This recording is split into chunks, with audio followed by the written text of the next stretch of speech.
তো hello guys, এটা হলো গোলাগঞ্জ স্টেশন। আমি গোলাগঞ্জ স্টেশন আছি। হয়তো আপনারা বাবার পারেন আমি গোলাগঞ্জ স্টেশনে কী করি। হ্যাঁ, কেউ কেউ ভাবছেন আমি গোলাগঞ্জ স্টেশনে নাকি রাইডিং ভিডিও করতে আসি, কিন্তু না, আমি করতেছি আজকে কবাডি। আর কেউ কেউ ভাবতেছেন হয়তো আমি কবাডি পথে কাম করাতেছি, কিন্তু কাম করা যায় না। আপনারা তো দেখছেন আমি যে সাইকেলটাতে ভিডিও বানাই, সাইকেলটা আমার প্রবলেম হচ্ছে, খারাপ হয়ে গেছে। ওই জন্য কবাডিতে আমি একটা সাইকেল অর্ডার করছিলাম, সাইকেল রাইড করার জন্য সাইকেল অর্ডার করছিলাম। তো রাত্রিবেলা আমাকে তখন ফোন করে গেছে আপনার ভাই সাইকেলটা হয়ে গেছে, এখানে দেখে আপনি নিয়ে যেতে পারেন।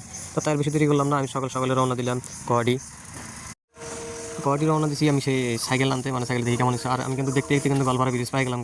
আর গোলপাড়া ব্রিজে কিন্তু আরেকটা কাজ চলেছে, ব্রিজের যেটু রিপেয়ারিং কাম চলতেছে আর কি। এটা ভালো করে দেখলাম আমি। ট্রেনটা সেই স্পিডে আছে, তো ওই জন্য ভালো করে দেখা হারি নাকি। তো যাই হোক, এই যে দেখতে পাচ্ছেন রিপেয়ারিং কাম চলতেছে। আমার সামনে ওই একটা ভাই আছে, আমার দেখে আবার চিনছে, ভাই তুমি সাইকেলে রাইডিং ভিডিও বানাও না? হ্যাঁ। তো যাই হোক গাইস, আমি দেখতে দেখতে এসে বললাম এখন কামাখ্যা স্টেশনে নামছি। আর এখানে দেখেন একটা আপা দেখেন কী করতেছে, কোমরের মধ্যে হাত রেখে আরামসে কী করতেছে, ওটা কওয়া চলে নাকি, ভালো করে দেখেন আপনারা। আমি ভিডিও করতেছি দেখে হাতটা সরাইলো, আপুটা একটু সরম পাইছে নাকি। তো যাই হোক গাইস, এখন আমি স্টেশন থেকে বারো যাই, এখান থেকে গাড়ি চলুন, গাড়ি চড়ে এখন আমি ডাইরেক্ট গুয়াহাটি বাইরে চারিদিকে অনেকটা সাইকেলের দোকান আছে, ওখানে কি ধরেন আপনার সাইকেল অর্ডার দিলে সাইকেল বানিয়ে দেয়। আমি যাই সাইকেল রাইডিং করবো, রাইড করে সাইকেল বানিয়ে দিচ্ছি। তো জায়গা এখন বেশি দেরি করবো না, আমি গাড়ি চড়ুন, গাড়ি চড়ে আমি ডাইরেক্ট বাইরে চালিয়ে সাইকেলের দোকানে বলছি।